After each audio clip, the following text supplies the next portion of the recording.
Thank you everyone for joining today. Sorry we were running a little bit late. Some technical issues this morning. My USB drivers in my computer decided to just stop working and James was still asleep.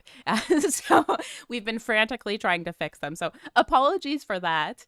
I'm really excited about this panel, which is going to be our last panel of 2020, and then we'll be back in 2021. If you guys have topic suggestions, then please leave them in the chat or comments. With me today is I don't know if James left my cat with me, so he will have to come back and take Janet out of the room before she starts being very disruptive. With me today is Erin from Food Science Babe. She's a food chemist. Anjali Mahto, dermatologist from UK.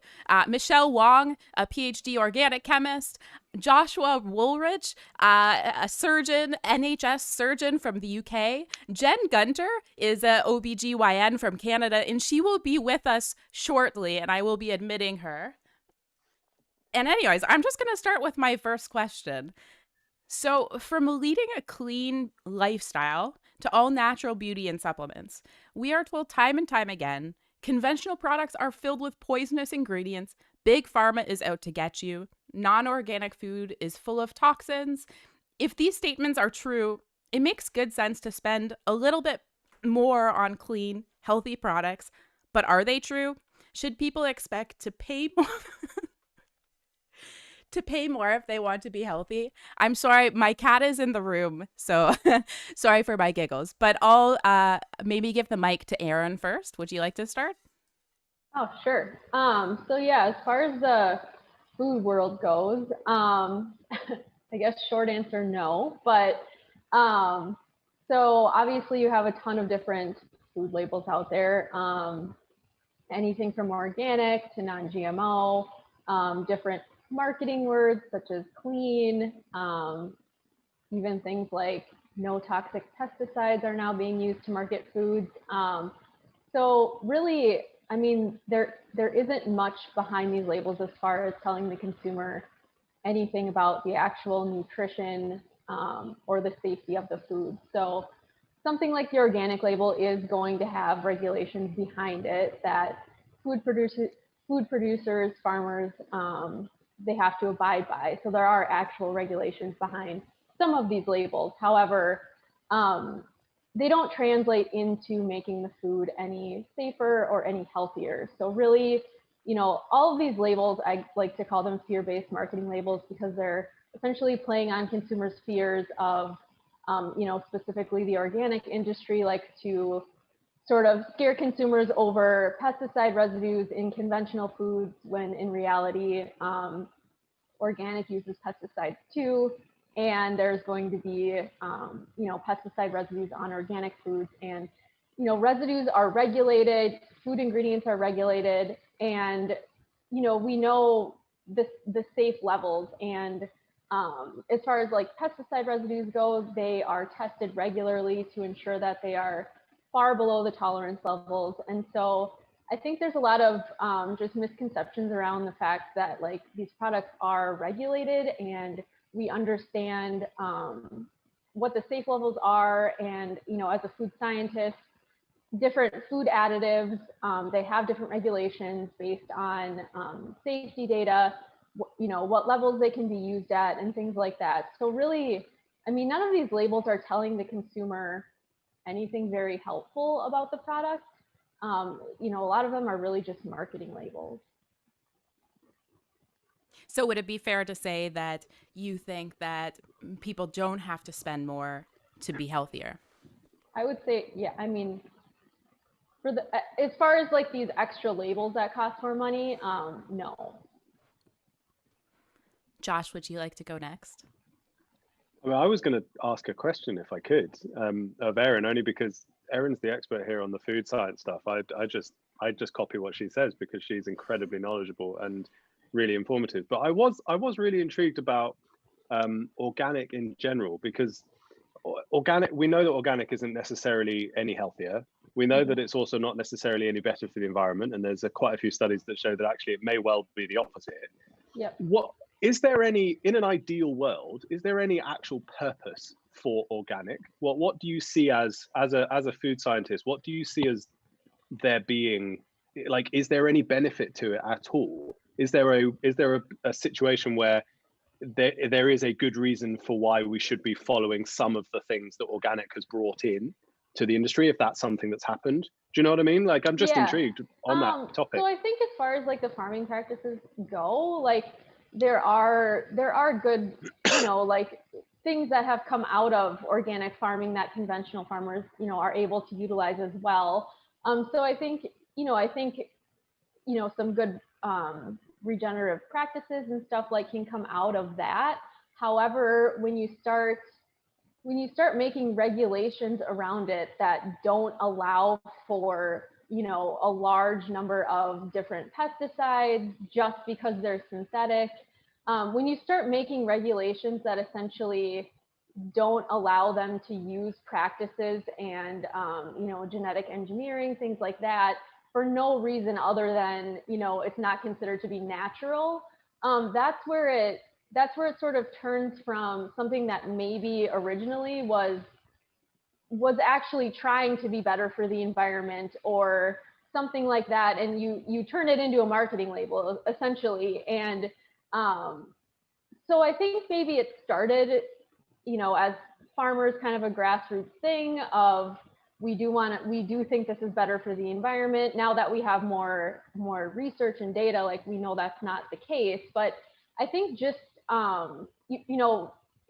it evolved into a label and putting these arbitrary, essentially, restrictions around it sort of turned it maybe from the original intent into a marketing label and a huge industry behind it.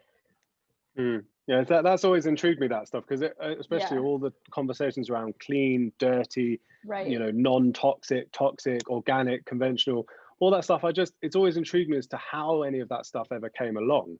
And I always Yeah. thought there must have been some benefit as to why some of these things were developed in the first place, but they've turned into something so nonsensical now, especially around the stuff that I see the most is around the clean, dirty stuff when it comes to food, and it just permeates through, just because it just doesn't mean anything. And all this, people tend not to use dirty, but they tend to use clean, and it just implies the other. And to me, it's something that just, it makes people afraid of something they don't understand without having really good reason for that. Like, it's a really weird gray area for me to try and talk to people about, especially when I get lots of questions around, well, should I be avoiding this? Like, well, surely this might be a bad thing. Isn't it a good idea to, I mean, fish has mercury in it. Surely that's a toxin.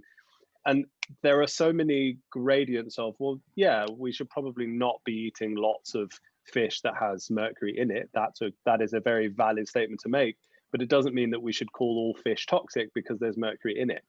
And you often talk about dosing and understanding that the dose makes the poison. And that's the kind of main thing to me that I wish more people understood when it came to these kind of conversations, so that they were able to be a lot less afraid of these products. Again, I'm slightly out of my depth here, so I'll pass this on, because this is very product based and very specific based. That doesn't. I like listening to all this kind of stuff. But go. Anjali, would you like to chime in? Yeah, so I think I'll come obviously from more the beauty side. I'm going to stay away from the food. But what I find really interesting is clearly the clean beauty movement has kind of come from the clean eating movement. It's followed on as a natural result of it. And I think the biggest issue that we've got is, what on earth does clean beauty mean anyway? There is absolutely no standard definition for what it is. Does it mean something that's natural or organic? Does it mean something that hasn't got synthetic preservatives in it? Does it mean something that's paraben free, or free of the suspicious 6, which aren't that suspicious really to begin with? So there is that lack of standard definition. And then the second part of that is totally the chemophobia that both Erin and Josh have touched on. This kind of fear of chemicals and this idea or fallacy that if something comes from Mother Earth, it's better for you. So there's that issue. And it is about understanding, absolutely, with skincare as well, it is the dose that makes the poison. So formaldehyde, you find it in apples. No one's going to stop eating apples, but the level in it is so low that it's not going to cause you harm. And it's exactly the same with our skincare. So in the UK, Europe, the EU very, very closely regulate the concentrations of ingredients that we have in our products. And those concentrations are very different for leave-in products. So things like a moisturizer that would be left onto the skin versus a rinse-off product like a face wash that you would wash off. So there's that. And I think the next part of that is how clean beauty has kind of gone hand in hand with wellness in general as well. And I see a lot of people that kind of almost see it as a badge of honor of, well, I only use natural or organic, or I don't use parabens. And there is a degree of kind of moralizing and judgment of people then that don't. So what I would say is that generally speaking, our beauty products are safe. The idea of clean, just like with food, if you're saying something is clean, you're then implying that everything else is dirty. So it is fear-based marketing, fear-based kind of selling of products, which is incredibly persuasive. But if you look at how our beauty products are regulated, what we can say is it's all safe. Our beauty products are not going to kill us, and they're not going to cause issues with endocrine disruptions or toxins being absorbed into your skin. Michelle, would you like to go next? Yeah, so sorry. One of the things that Anjali and Josh and Erin all mentioned, yeah, the dose makes the poison. So with a lot of the NGOs who tend to promote clean beauty, you notice that they don't really seem to distinguish between a hazard and a risk.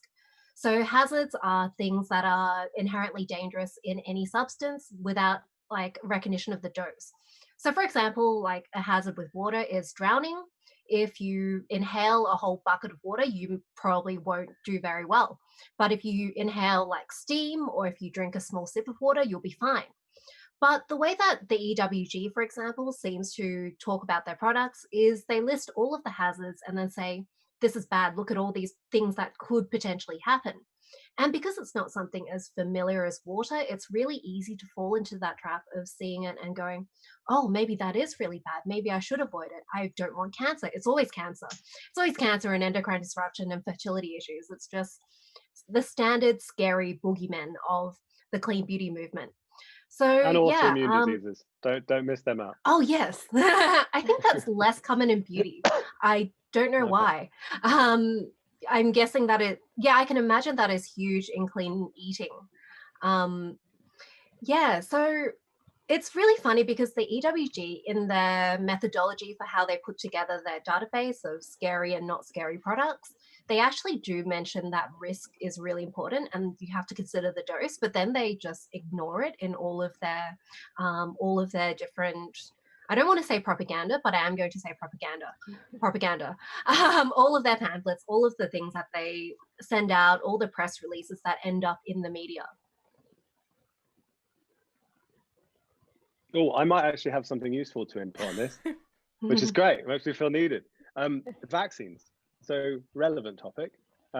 Obviously, it's not clean beauty, but the whole thing of understanding the dose and the poison comes up time and time again when it comes to vaccines. And it's obviously, unsurprisingly, being brought into the kind of front of the public eye at the moment as well, with people just not understanding why certain things are in vaccines and using them as a reason as to why we should be throwing them out, why we shouldn't be vaccinated, why they're dangerous, why they kill us, all this kind of stuff. Aluminium, we talked about metal already. Aluminium is a perfect example of that, of people claiming that because there's aluminium in a vaccine, which to be fair, I'm not entirely sure. I don't think it is in the mRNA vaccine that is currently being rolled out, but it's in a lot of other vaccines. And it's used because it actually means that vaccines can use less of the potentially harmful virus or bacteria there. So some vaccines work by again, you guys know this, but for people that are listening, some vaccines work by injecting either a changed virus that then promotes an immune response that then allows you to build up an immunity so that when you come across it in the wild, you don't actually get unwell from it. And you have to give enough of that virus for the body to mount enough of a response. And aluminium means you don't have to give as much. It works as what's called an adjuvant. So aluminium actually makes the vaccine itself safer, yet because people don't understand about this dose and poison and it just sounds bad, people are going for or saying, well, I'll only have a vaccine if it's aluminium free, even though if they changed that specific vaccine, it probably wouldn't be as good. So it's something that's going to keep coming up over the next few months and probably over the next year as things start rolling out globally. I hope we can try and get on top of some of it, because it's harmful. It's not, it's just, especially when it comes to vaccines. So that's what I see a lot of anyway.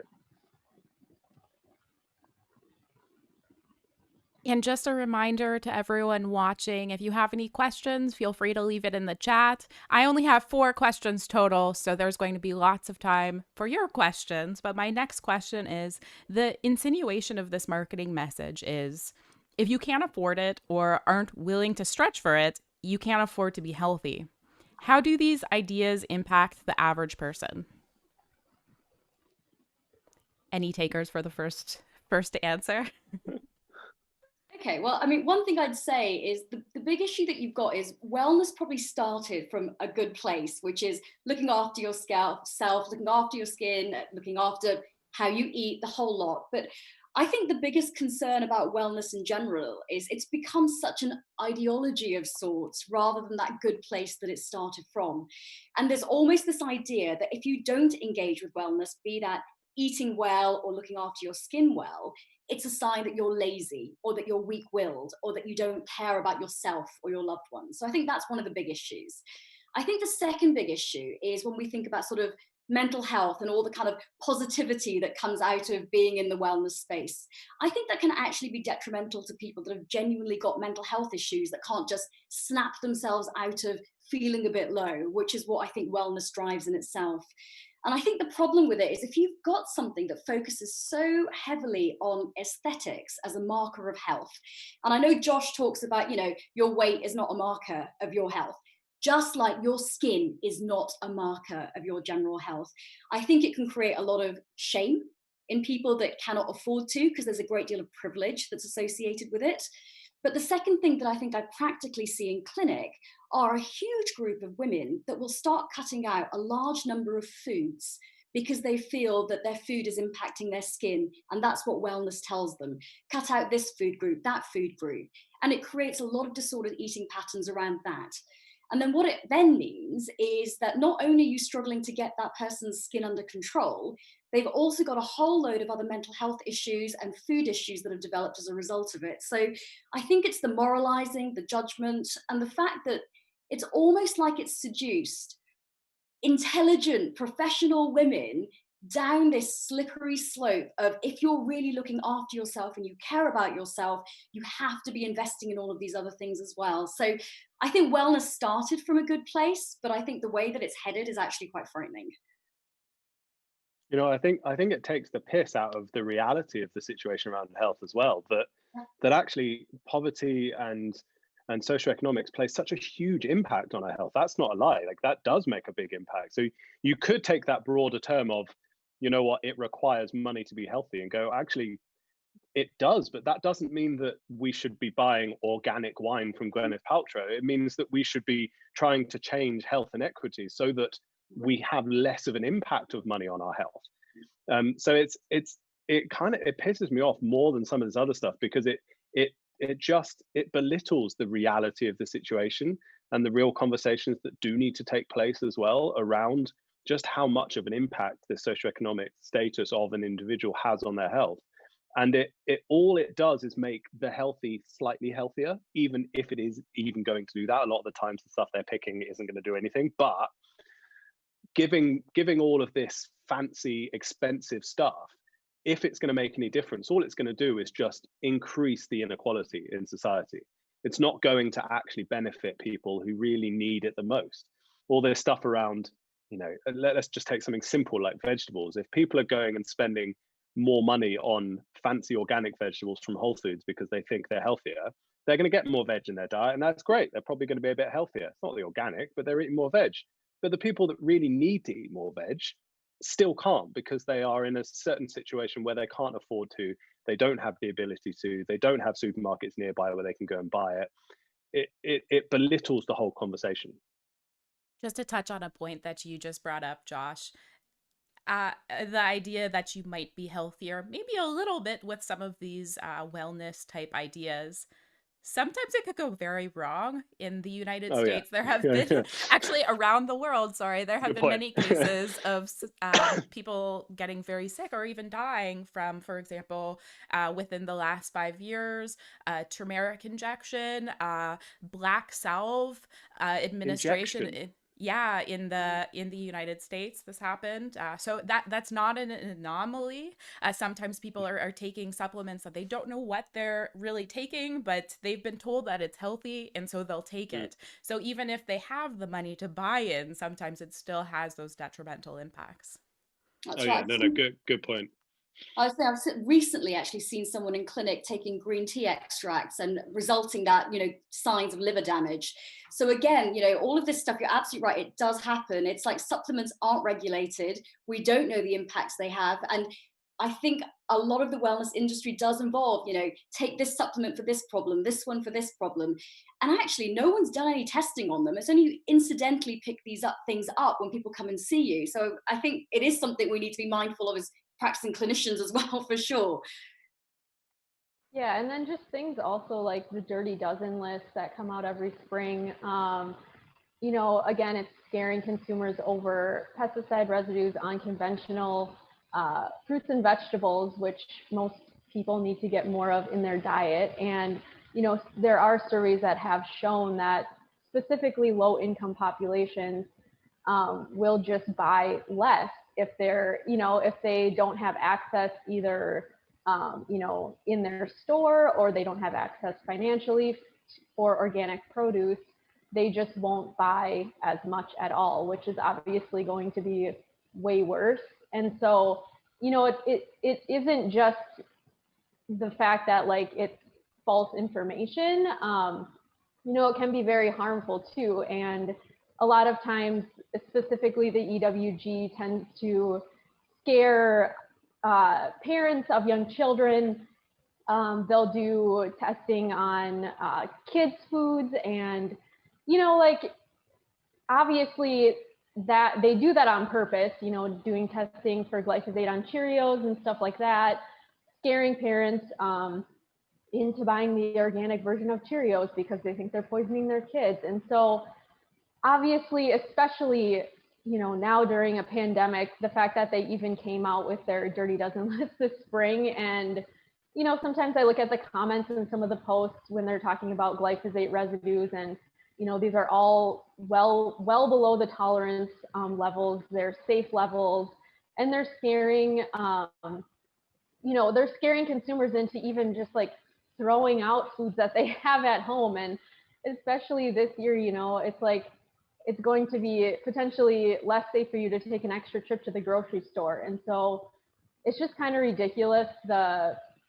misinformation that they perpetuate. And also, I always get people asking me like, why would the EWG do that? And they're largely funded by the organic industry, so they essentially scare consumers over conventional foods and products so that they will buy organic, when in reality, like Michelle had mentioned, they're basically doing a hazard analysis. And they're also they never mention the fact that organic uses pesticides too. They'll talk, they'll put their list together based on conventional pesticides, never even mentioning the fact that organic is going to have safe levels of pesticide residues. So, I think just understanding that we have the safest, most abundant food supply, in history, and they're really taking these super, super, super small or really like no risk and blowing them out of proportion, essentially just as a marketing tool. So Yeah, I think in food, it's almost entirely one-sided. Like every time you want to buy clean products, organic products, it's always more expensive than conventional products. It's a little bit different in beauty. Usually it's like you can actually get budget-friendly, clean beauty products as well as like really expensive ones. But either way, you are still like spending money because of what's not in a product rather than what it actually does, which still means people are spending more money on something that doesn't actually work. And yeah, there is that massive element of guilt. And one of the kind of ironic things is that a lot of the time these clean beauty products are being sold by a celebrity who gets Botox, which is the most toxic substance on earth. Whereas they're selling all these clean beauty things. I think I saw on your post today, Erin, where Gwyneth Paltrow says she drinks wine every day. Yeah. Wine is a carcinogen. It's internationally recognized as a carcinogen, and we all know deep down that it is linked to liver cancer and lots of other cancers as well. But we're fussing about these little things that like just are not the important things. I think the new EU regulations do really recognize the impact of this on the consumer. So there's it's not really new EU regulations, it's more a clarification of regulations that already existed. This, I don't know if they're going to enforce this, hopefully they will, but this is the regulation around free from claims being misleading. So, so they've ruled that they've said, I wish it was a proper ruling. They said that if you say your product is free from something, then, and that thing that is free from isn't actually a problem, if it's a safe ingredient, then you're not allowed to say that, which I think is amazing and should be brought in everywhere.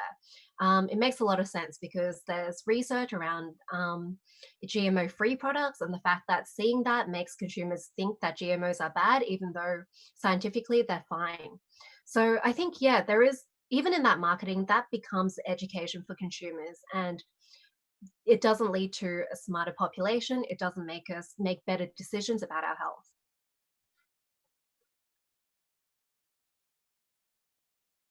Conventional is often painted as the villain within the wellness space. From claims of non-organic farmers rooting the environment, GMOs causing cancer, doctors not having enough time to care about you, to pharmaceuticals having deadly risks. You should take a natural health product instead, or cosmetics are the new cigarette. What kind of strain do these claims put on the various sectors, from the food space, cosmetic space, to the medical space? Does claiming conventional is evil push these industries to do better?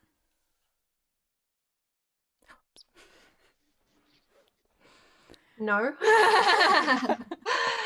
Yeah, so I think, yeah, in beauty, the things that have been taken out because of the clean beauty movement, they're not things that are actually bad for you. And a lot of the time, the alternatives either don't perform as well, or they just have unknown risks. So preservatives, for example, parabens have been fearmongered. Basically, they're getting fearmongered out of existence.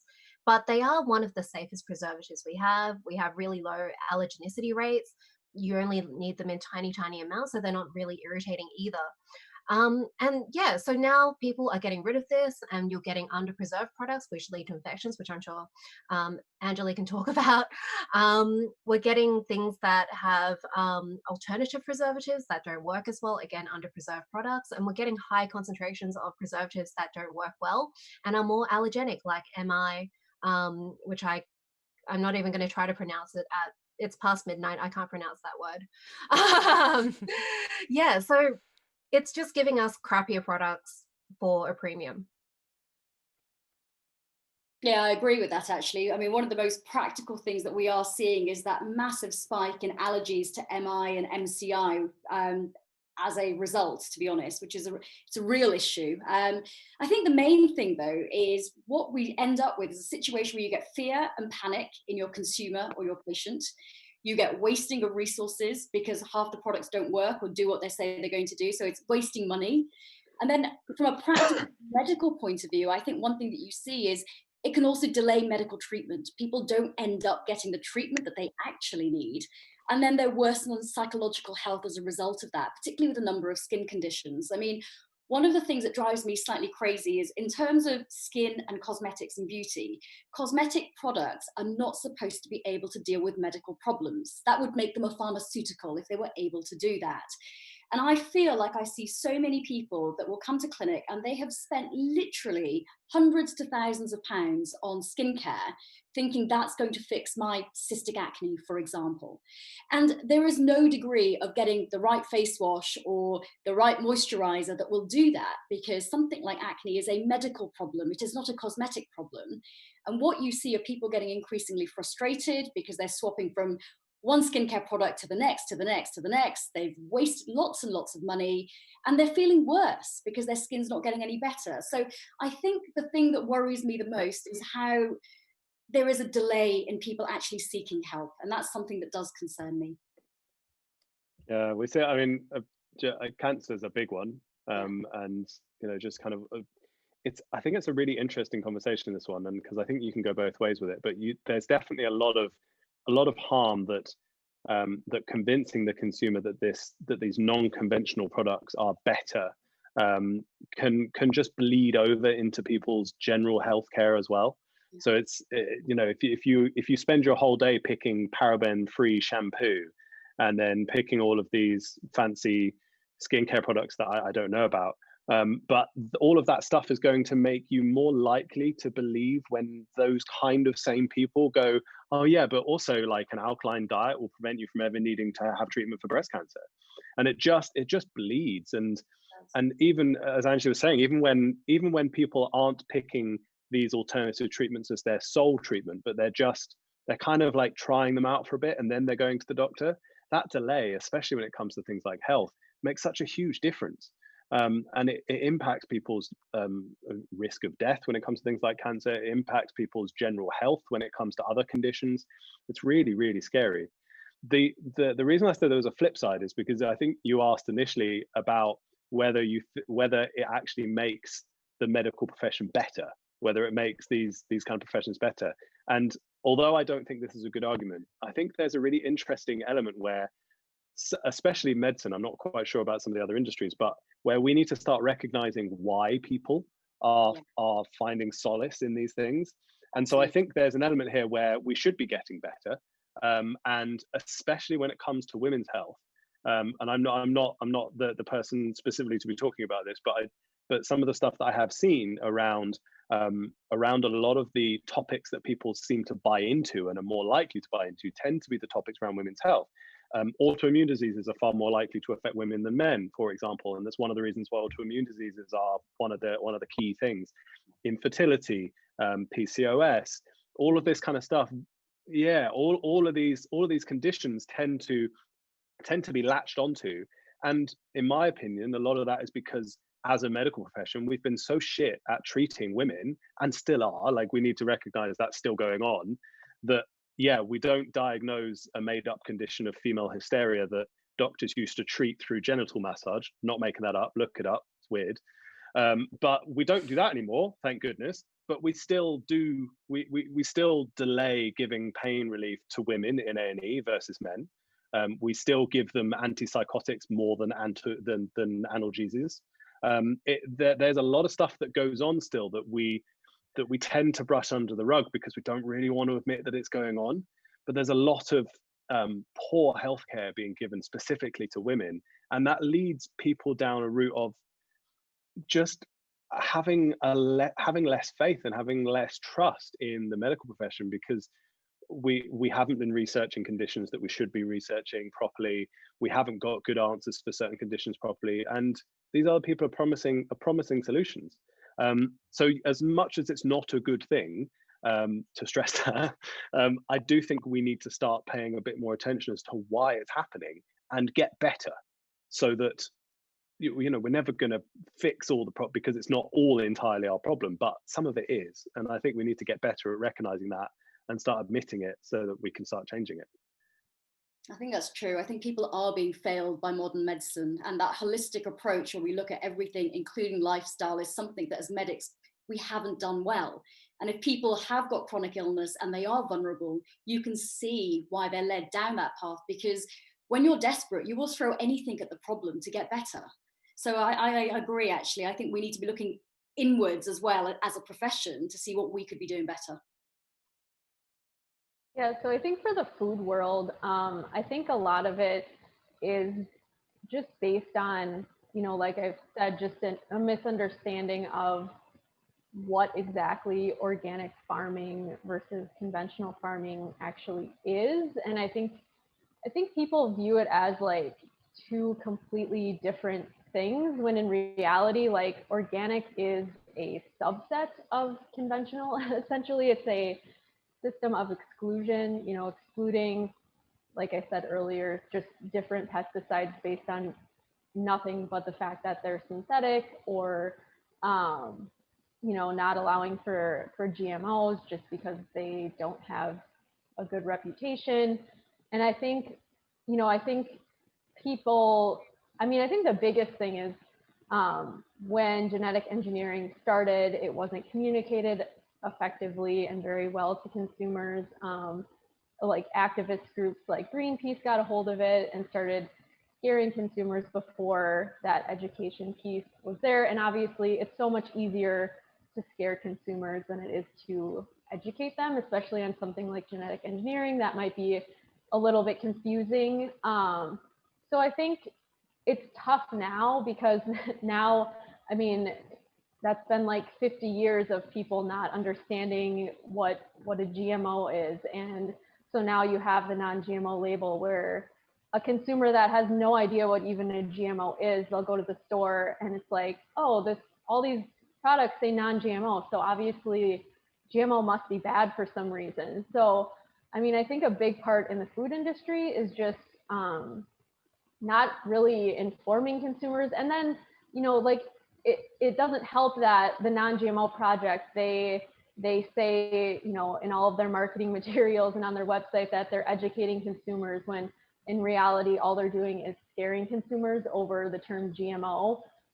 So they'll purchase products that have the non-GMO label. And so, that's a huge reason why I started my page too, because, just personally, I actually used to buy organic foods. I used to think GMOs were bad. And it wasn't until I actually worked for a company that got their products organic certified and non-GMO verified. And I was actually the person that had to get the products, the certifications, and just sort of started realizing how arbitrary these labels really were, and kind of led me on the path of, just wondering personally if I needed to be paying more for organic, and finding out that I really didn't need to be paying more for organic. And so I think, I just wanted to educate consumers, give them information that I wish I would have had when I was going to the store and worrying about strawberries having, pesticide residues. And I would always make sure I bought organic strawberries because they were always at the top of the dirty dozen. And there's so much stress that goes along with that too. Like I was so much more stressed out about what I was eating. If I did end up buying the conventional strawberries, was I poisoning myself with pesticides? And so I think that part of it too doesn't really get talked about very much, as far as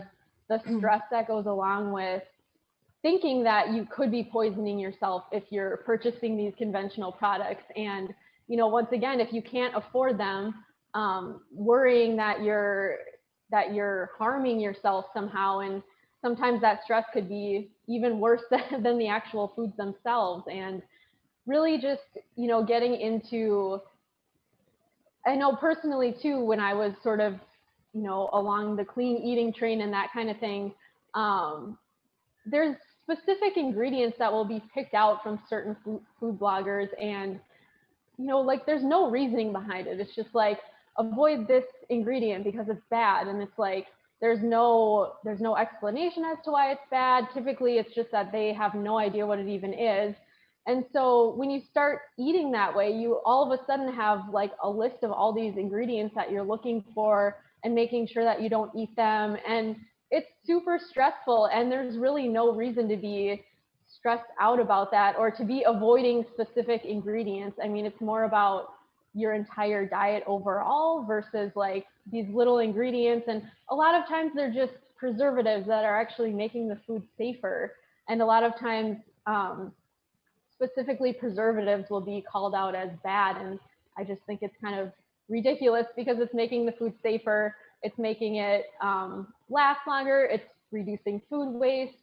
And so, I think at least in the food industry, it's just a lot around not informing consumers, and also the activist groups and some of the organizations doing the complete opposite to purposely misinform consumers. I think that's the case in beauty as well. I think historically the industry has just been really awful at educating consumers. And I think a large part of that is because the industry is, there are a lot of men in the industry, and beauty is obviously a women's activity. And I mean, scientists have looked down on it forever. So I'm in a few science communication groups, and whenever I talk about the science behind beauty products, some dude will come up and say, haha, there's no science in that. How can there be science behind beauty products? Like that sort of thing, like cosmetic science. I wouldn't call that a science. And it's just that dismissive attitude that has just always been there. And even now, when I do this sort of like, when I talk about the science behind beauty products, when I work with brands, sometimes brands are like, we love what you do because we've always wanted to do this. We've always wanted to explain the science. And I'm like, I don't understand why the giant beauty industry haven't. I'm like, I'm a like PhD graduate. I am one person. I am a one person team. If you were wishing you could do this, why didn't you invest in it at some point in like before 2000, like 2020? Like when I was doing this, like when I started about 10 years ago, it was pretty much like 3 blogs on the internet that had any sort of vaguely scientific information about the science behind beauty products. And yeah, it's just kind of unbelievable that no one's tried. Um, I do love the fact that I seem to have like done a lot here. I feel like I have contributed a lot, but at the same time, it's like, where's everyone else? Where have you all, what have you all been doing all this time? Why have you been just like ignoring the fact that women can be smart and can want to know what they're using? Yeah, and I know in the food world too, I mean, it's tough because whenever the information is coming from the food manufacturers, it's like, oh, well, they're just trying to market their products, so of course they're going to tell us that GMOs are okay. And then so then you have somebody like me who has literally no ties to any companies, but you know, the people that don't want to believe it, they're still going to say I'm shilling for a company or something like that. So you know, it is tough, and like I said, I think it's because that misinformation has been around for so long, and it's just interesting how they'll believe these organizations telling them that things like GMOs are bad, when in reality those organizations are profiting heavily off of that misinformation.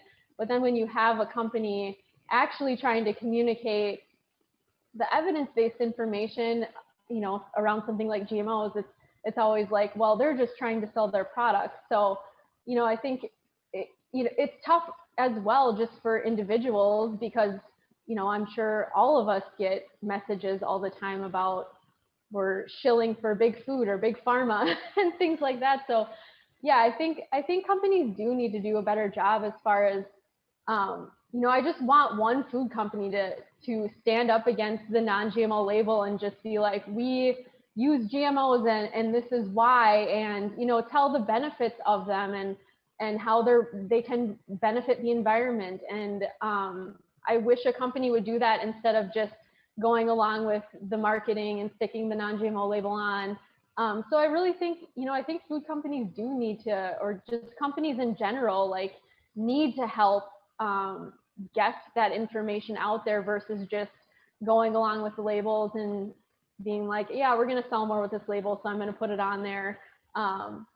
But yeah, I think companies need to take a stand against it as well, but they probably won't because it's probably not good for their bottom line. I think that's sorry.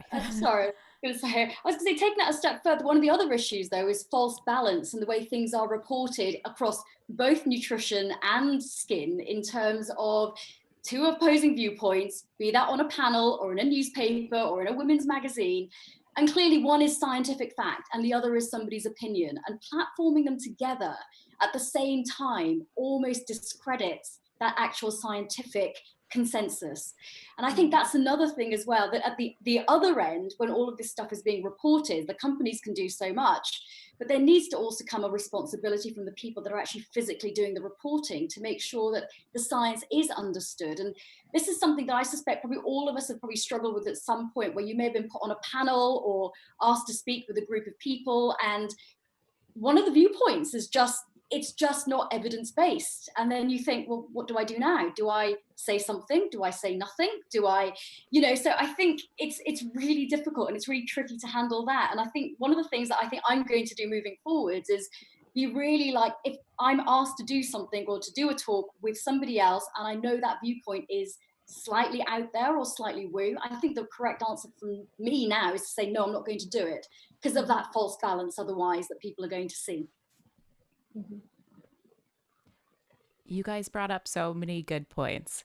And Anjali, that last one too. It reminds me of 2 days ago, I watched a panel on sustainability, and I wrote a whole 3,000 word blog post immediately following to have a rebuttal where, I mean, I think it's the responsibility, especially I find this happens a lot in industry, and it really frustrates me, where they have some brand founder that has no expertise, but they're giving them a platform amongst scientists as if they have equal expertise when they don't. And that's so confusing. And another critique that I've often gotten for my platform is like, why don't you have someone like the food babe? Why don't you have someone like the food babe on your panel? You're just hiding their information and only featuring experts that you agree with.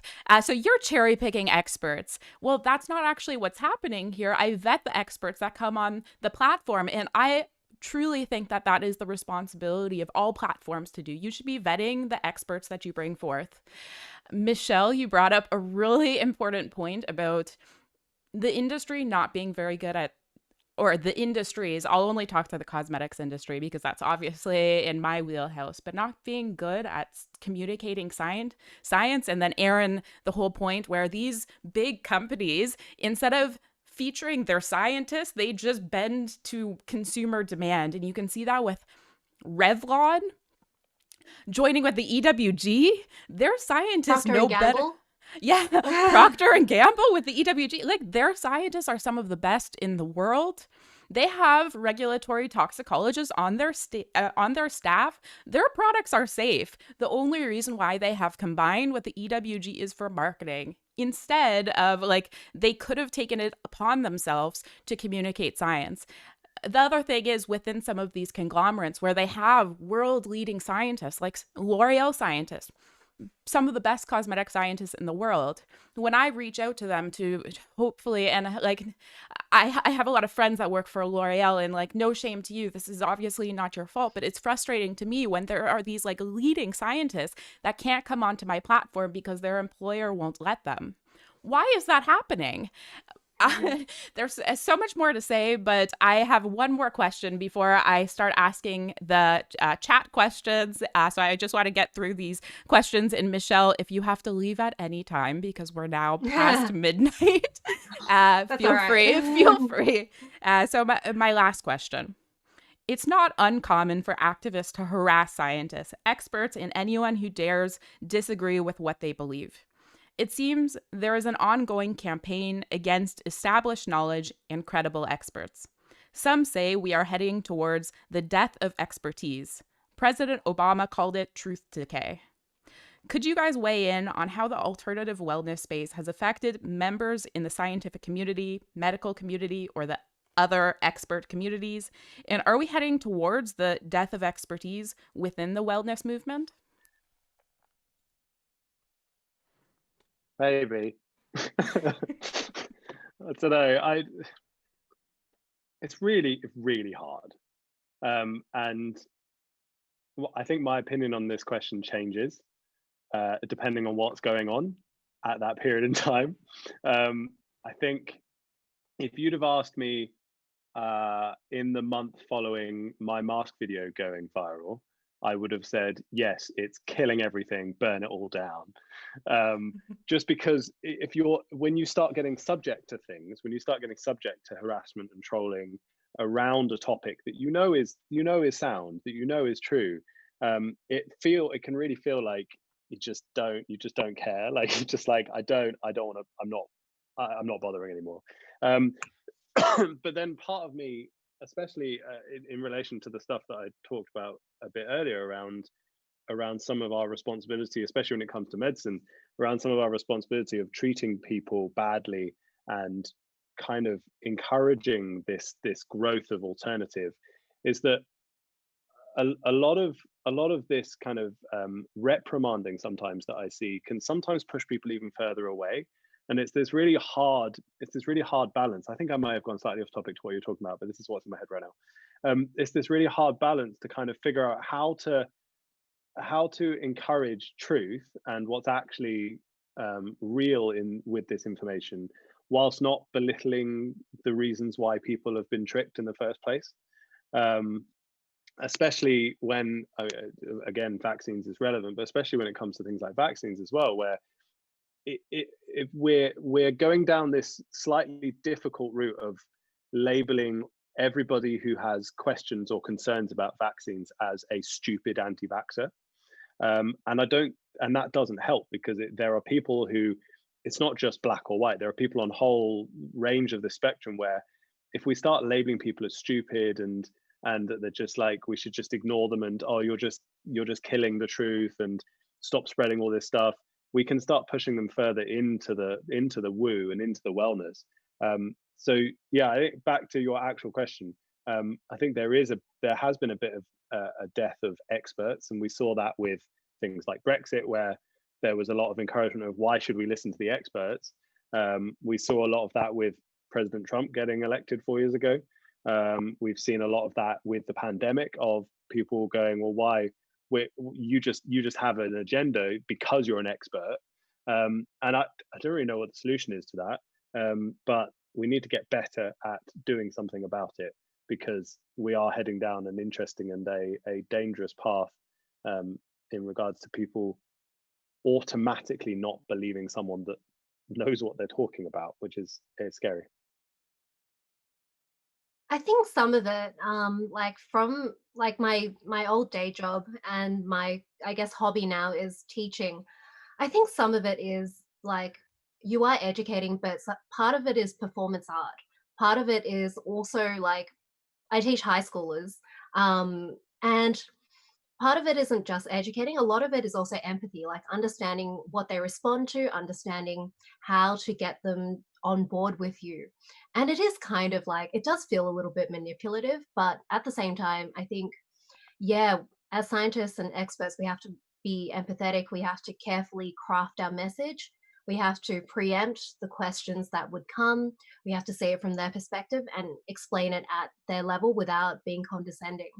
Some of it is just, you have to carefully flex your expertise. Some of it, yeah, I think it is an art, communicating this sort of thing. Yeah, if we try and just use facts to counter emotion, we're never going to get anywhere. And that use of emotion to counter emotion can, like you just said, can feel manipulative. But it's just how communication has to work sometimes. Like otherwise it does go into that really condescending territory of just, you're wrong because this is the fact. Next question. Whereas it's like, well, why are you scared of that? Like, why is there fear? Have you bought into some of the anti-vax stuff because of the fear around an uncontrollable pandemic, because it is scary? Like, because that's a conversation we should be having, not, well, you're an idiot for thinking that you should be avoiding vaccines and you're killing everybody else because you're avoiding them. That stuff just it's not going to work. I think we see it a bit in food as well. So I've always noticed that a lot of scientists tend to go, if someone says organic food, they're like, ha ha ha, all food is organic. It's organic means carbon based. Didn't you know that?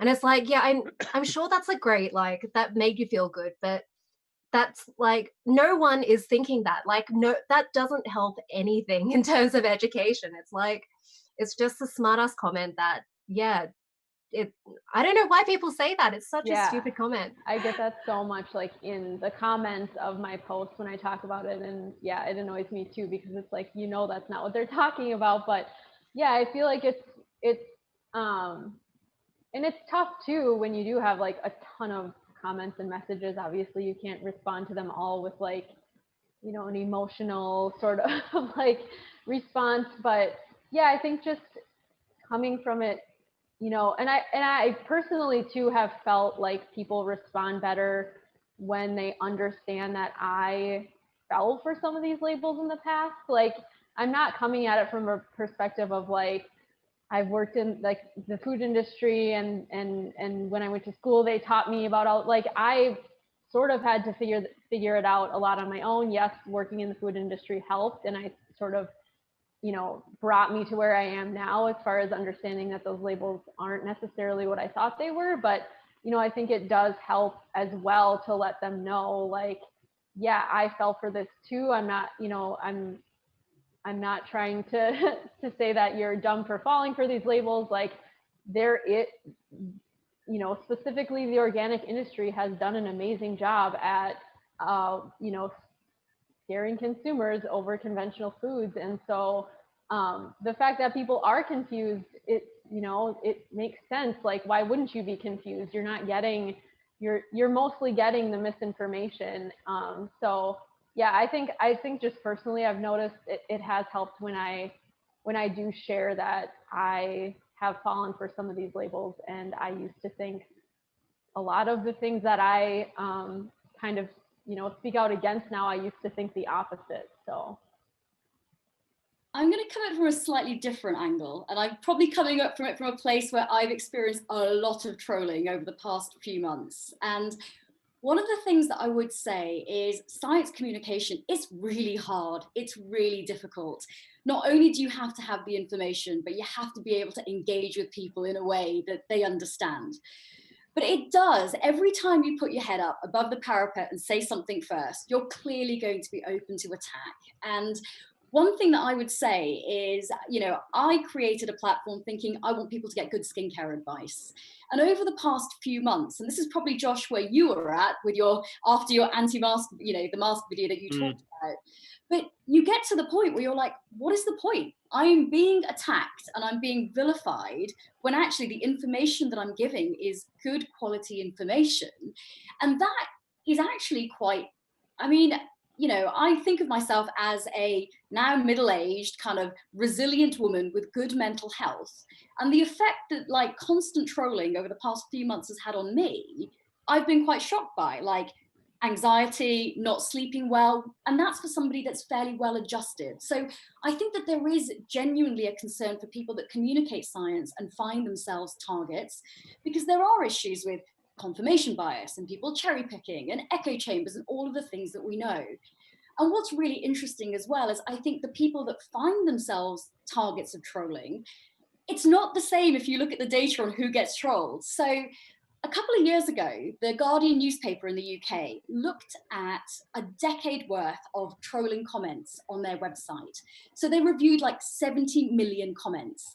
And what they found was, of the top 10 most abused, trolled people, 80% of them were female, 60% of them were women of color, and then the remainder were of the LGBTQ community. So, and then of the top 10 that were least abused, probably no shock, but older white male. So there is also, I think, this unsaid thing as well, where I think certain people do find themselves targeted more frequently, despite the fact that the comments they make not being that controversial. So I think, what can people do in general? You want to check your source credibility. Check that the expert that is giving you advice is truly an expert. You want to make sure that the information you're sharing is good quality information. If you're not sure, think about it before you share it to everybody else. So I think there's that aspect. But then I think the third aspect is, I think that social media platforms themselves have a responsibility to the science communicator, as well as making sure that they are cutting down on the amount of trolling and abuse that goes on, as well as removing information that is potentially dangerous, like anti-vax, like COVID denial. So I think there are lots of things that can be done and that should be done that aren't happening at the moment. It's that last one is so hard. I had a conversation the other day with another doctor around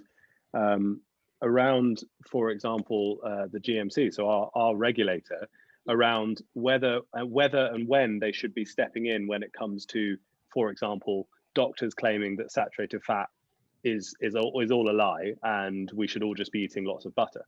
Sure. Cardiologists saying that. So we had this conversation around, well, should they step in and how would they? Because it's all, of course, we would love to see this stuff happen more. We would love to see more of the anti-mask, anti-vax posts being taken down by Instagram, for example, as an example. But as much as I'd really like it to happen, it feels really, it either feels like a slightly slippery slope, or it feels almost impossible, because you have to draw a line somewhere, and wherever that line, like how do you draw the line? At what point is it okay to question the validity of a brand new trial that's come out from, say, for example, the Oxford vaccine, that the data they produced wasn't actually very good and it needed questioning, and now they're redoing it, for example? Would that count as anti-vax? Do you know what I mean? So it's like, it's so hot, and who's the arbiter of that? Who is the one responsible to say, yeah, that's too far, delete it?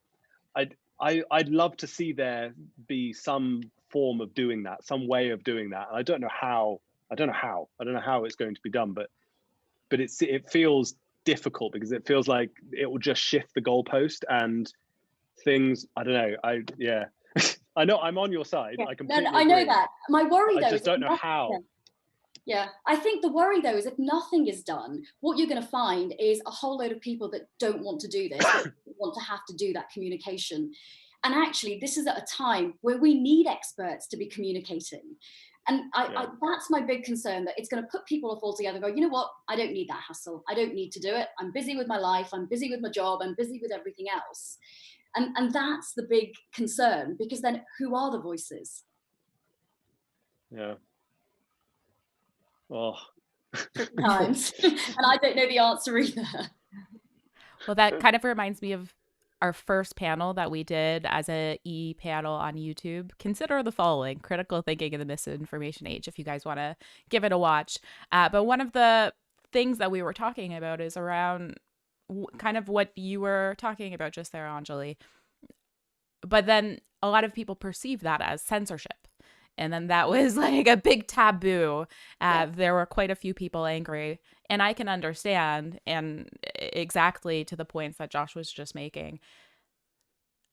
Yeah, I don't know. That level of claiming censorship varies as well, right? So if someone came along and said 9/11 was a hoax, pretty much no one would say, oh, that's censorship, you should allow them to say it. Like, no, that's nonsense. If they're spreading something like that, you delete it. Like, that's just not okay. It's abusive, it's harmful, it belittles things, etc., etc. It's just where like, there are some extremes, there are some obviouses, and then it's like, at what point do you draw a line, and who decides that line? And we need to find it, we need to try, but where? Like, and who decides whether it's true? Because we have, and this is the horrible bit, we have changed our mind as time's gone on topics, because that's how science works. We learn more. Science is an evolving field. That's why a lot of it they're still hypotheses rather than facts, because we get to points where we know, actually, you know what, now we've got 70 years worth of data from lots of different sources, all saying the same thing. We're pretty sure this is exactly what the truth is. But on the way there, who decides how far we are before that line should be drawn? And I don't know. There's also no shortage of scientists and highly credentialed individuals completely out to lunch. Who decides who the experts are that's going to be curating the information? Although, what does one do if one communicates science and finds themselves at the end of a smear campaign that you can't get taken down because of freedom of speech? And that's what my recent experience has been. And it's been incredibly frustrating to see that. There's nothing you can do when somebody is deciding to say all sorts of things about you, but a platform sees it as, well, freedom of speech, they can do what they want. And then it turns into, and I know I'm not the only person to have experienced this, there are lots of people who've been communicating science for well over a decade, many of them medics, who will say, fake patient reviews turning up, which can then affect their practice and how they work. It's kind of ringing up regulatory authorities about how that person works. So there are a lot of implications, though, if one chooses to communicate science to the public where there is not very much protection. Yeah, it's, you were saying about you being quite resilient and well put together, which I agree, by the way. But I just, there is a level, I wasn't going to contradict you on that one. There is a level, I think there is a level of resilience that it requires, even if, for example, there were lots of things in place to take down some of this stuff.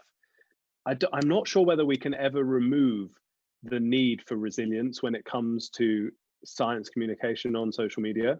I'd love to see more doctors, specifically, just because obviously that's my area, but I would love to see more doctors on social media talking about things that they are good at. I would love to see it, because there is a fear, and I feel like we're not a different generation, but there is a slight difference in terms of medical school generations. And there are difference in medical school generation. I think that my cohort tended to be more afraid of getting in trouble with the GMC rather than getting in trouble with the public. And that seems to be the fear from our regulators. That seems to be the fear that I've seen along my peers being a bit more wary of being themselves and sharing stuff on social media. Has been more fear of that, rather than fear of abuse. But I'm sure that is there as well, of course. But I don't know what the solution is to get more people on. But I do think that we need to be honest with the resilience that it requires, even if you're not getting abused or trolled. Just the resilience to deal with the amount of eyes that can then be on you talking about this stuff, medic or not, for any sort of science communicating. It can be, I think we need to be encouraging good, kind of like good hygiene around it, in terms of taking breaks, making sure that you take some time to yourself, because this stuff can be quite overwhelming, and it becomes, or can become, quite a full-time job. I'm sure all of you can probably attest to that.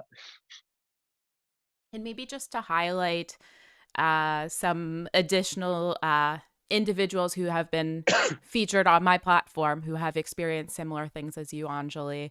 Probably like the best example would be Kevin Polta, who has had death threats. He has a whole website. Like, look him up on Google. It's truly horrifying what he has had to deal with, especially because the information that he has shared has been amazing. He has a podcast I highly recommend, Talking Biotech, highly recommend listening to it. And he was on one of our e-panels earlier. If anyone is looking to learn more about agricultural sustainability, him and Dr. Rennie Van Acker from the University of Guelph were on our YouTube, so you could go check that out. But the comments that followed of how am I supporting this person? I need to question that. He's not okay to feature on your panel. You're spreading misinformation.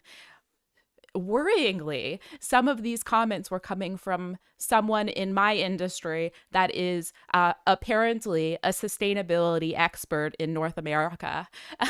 That's worrying, I would say. And then something from a personal example, outside of harassment, there's also the fact that slap suits are now like, I don't know if they were popular before, but I would say it's pretty popular. I know a lot of people who have been threatened, even in the last couple of months, been threatened to be sued for putting out accurate information about something worrying. As just one example for myself, there was a sunscreen that was dangerous. It didn't comply to regulations. And if consumers used it, they would not get the sun protection that they needed. They just wouldn't. And so I put a PSA, and that I was, the follow-up was I was reached out to them saying, you need to remove this within 24 hours or else we're suing you. What kind of protections are in place for science communicators standing up against some of this misinformation? There's not really anything right now. I don't know. It's a scary place to be as a science communicator. I don't know if you guys want to chime in on that before I start asking you guys chat questions. If you do, you can. Or I'll start asking the chat questions. It's such an American thing to just sue people. I don't think I've worried about being sued before, but maybe I should be. I don't know. Oh, Every time I've been threatened with a cease and desist, it's someone American. And I remember that sunscreen. I'm pretty sure that was an American as well. It was. I think it is just part of that culture. I have Yeah. also been reached out to by a UK soap company that was making antiviral claims against the coronavirus. They were from the UK. Oh. So, and the troubling thing is, because you're on the internet and people can see your information in the United States, me in Canada, despite the fact that I have pretty good anti-slap regulations, I can still get into trouble. I can still have upwards to like $100,000 of debt by, even if I'll win, for paying legal fees. Stephen Novella, he had this case from the non-GMO movement, and they were, I think they had some funding from their podcast listeners. Luckily, they had that support, but otherwise they would have been in huge debt.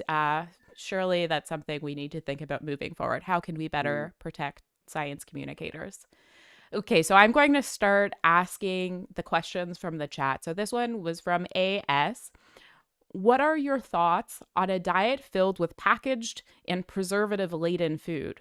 Also, what are your thoughts on that ancestors ate simply, food in its natural state, and look at us? Our ancestors died a lot earlier than we did. Yes, they did. Just to clarify. Like, Yeah, nature's been trying to kill us for a long time. This whole getting back to nature nonsense.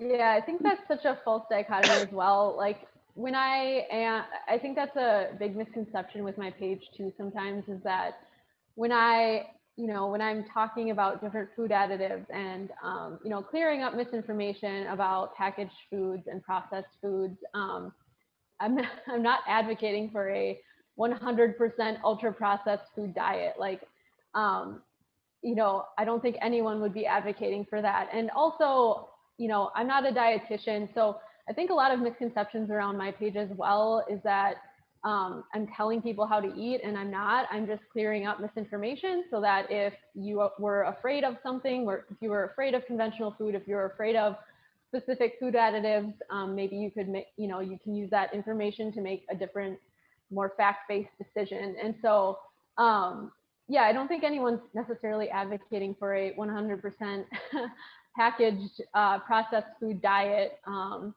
But it's just good to understand that certain ingredients that are vilified, or entire, conventional industry that people think is just horrible for us to be consuming, to understand the actual risks, and so that you can make a better decisions when you go to the grocery store.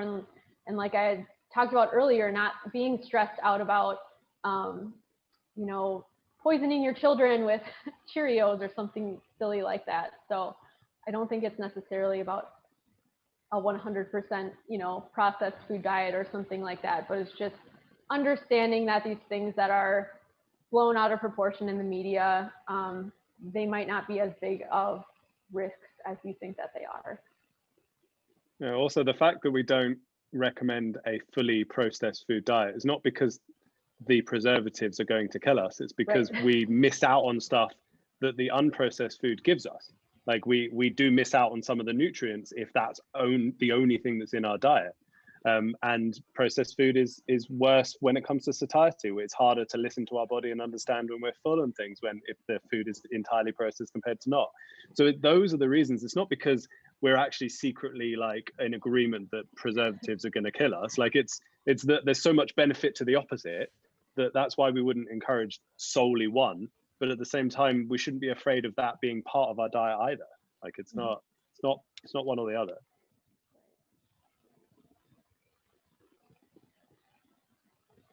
So this next question was from Dina Robinson.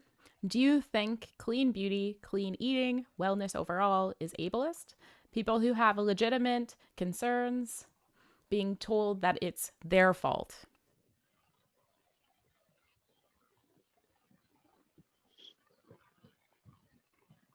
Yes. Yep. That's all good. All I'm saying. I think we see this a lot with drugs as well, with women. Things like taking the oral contraceptive pill, things like taking antidepressants. Yeah, there's a lot of stuff about like detoxing yourself off the pill, detoxing yourself off antidepressants. And that's what some people need. Some people need medication, and shaming people for needing medication. Everyone has like, if just because a lot of people like exercise and they like felt less depressed, that doesn't mean that everyone can just do that. I'll give an example too. So just a personal example.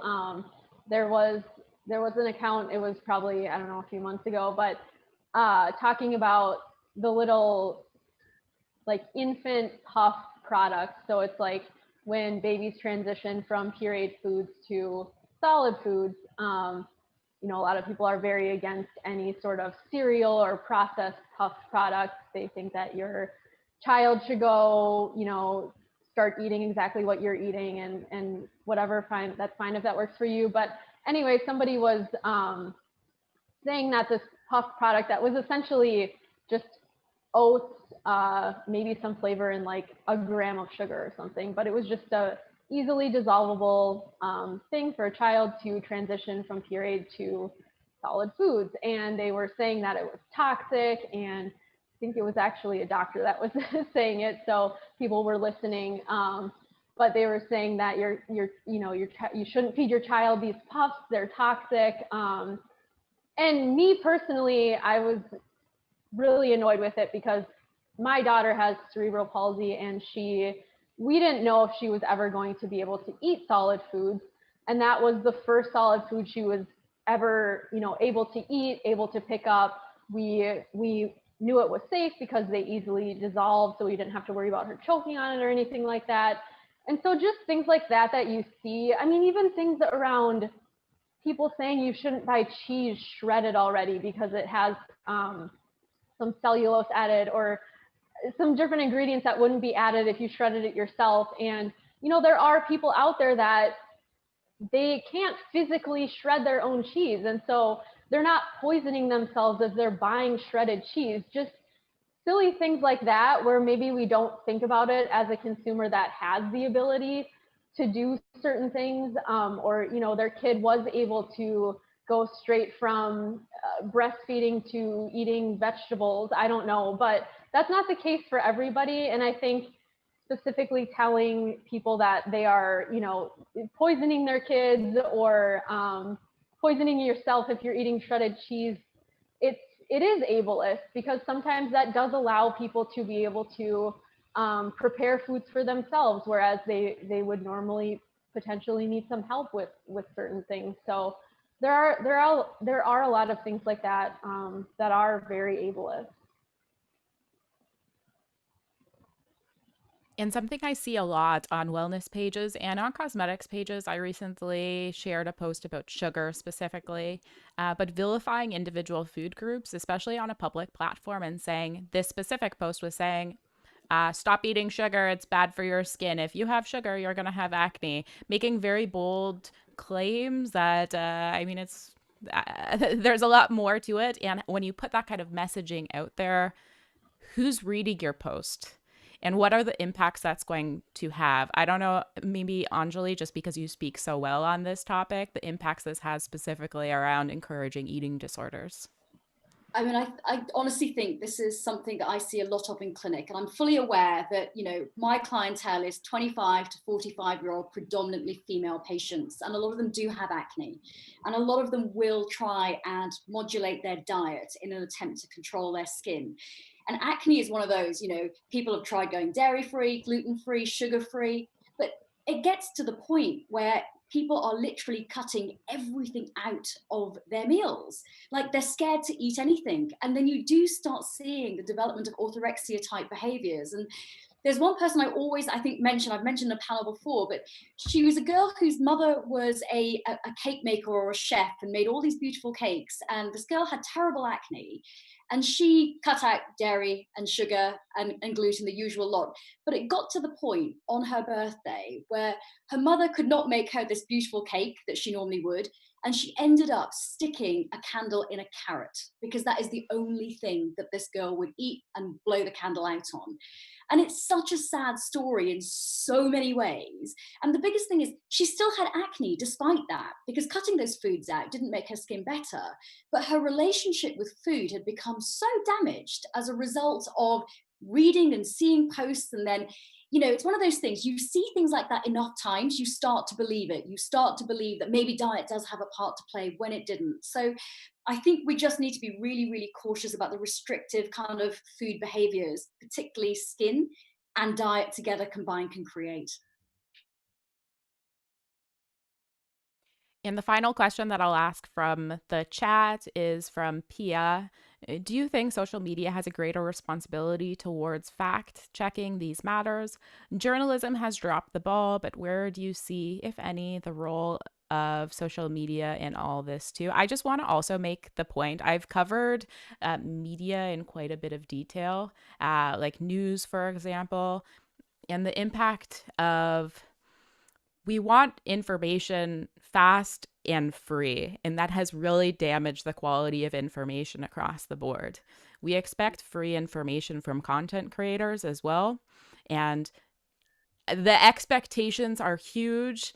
And when you start charging for content, I'm just putting, like, not like as a selfish thing. I know, like, we're all science communicators, and how much time does it take? Just bear that in mind. Producing this kind of content it takes a lot of time. So if you want better communication online, support communicators, but also some of the issues we have in magazines, because people aren't paying for subscriptions now, they are working with advertisers more, and that is ultimately controlling the information. But that's just on the media side. And I'll let you guys ask the question about, answer the question about social media.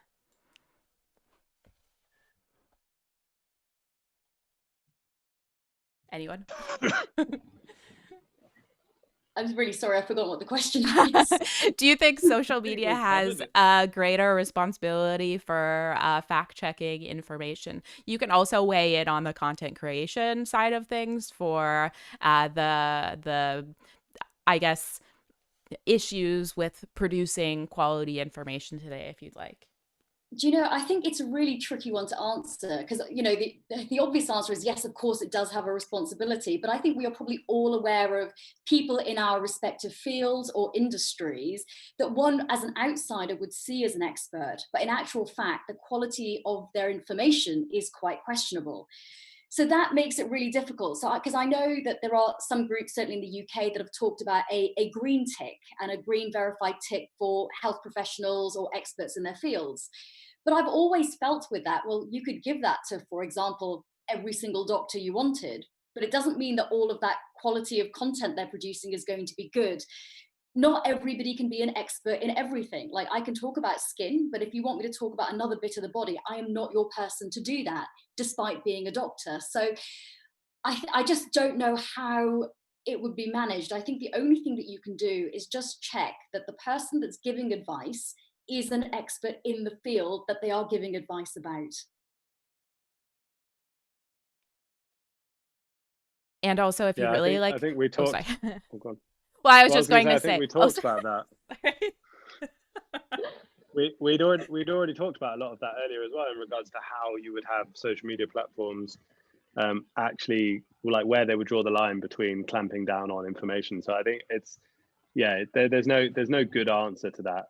We'd all love to see more of it, obviously, but in a way that's not going to create a bit of a backlash as well, because it could fuel the fire in the other way, which I think some of Twitter's very valid actions around labeling some of the election results online as questionable, especially when it comes to Donald Trump's page at the moment. Every single tweet is pretty much labeled as questionable.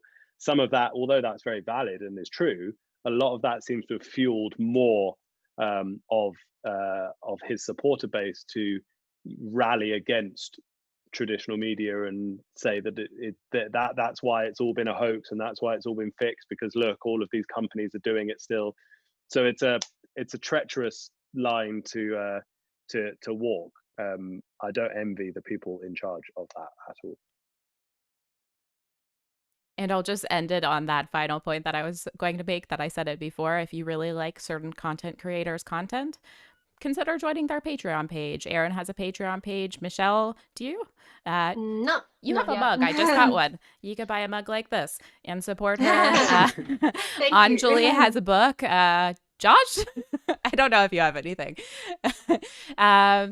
So, I mean, just consider supporting content creators if you want to see more good quality content. But I think probably we could leave this panel here. Michelle, what time is it? I think 1. Is it 1 a.m.? It is 1. Yeah. Okay.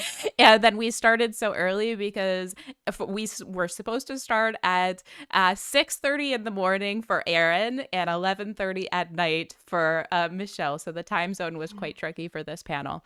I hope you enjoyed this panel as much as I did. This is going to be published on our YouTube channel immediately following when we close this video.